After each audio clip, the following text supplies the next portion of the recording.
tas cilvēks, kas neseko bezdievīgo padomam,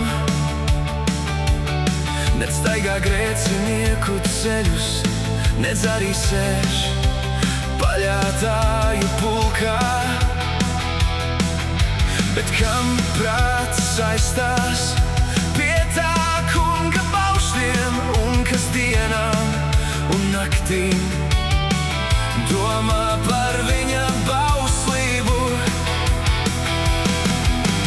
Tāds ir līdzīgs kokam, kas stādīts pie ūdens upēm, kas savus augļus nes pareizā laikā, un kam lapas nesavīst.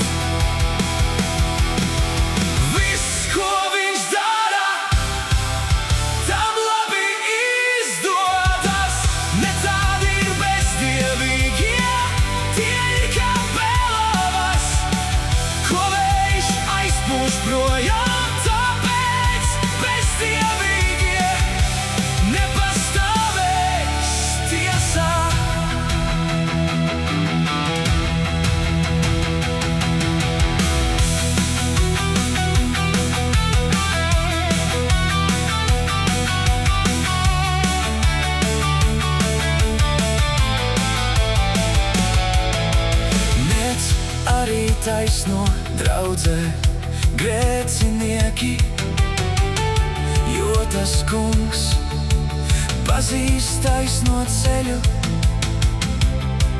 bet bezdievīgo ceļš ved uz postu.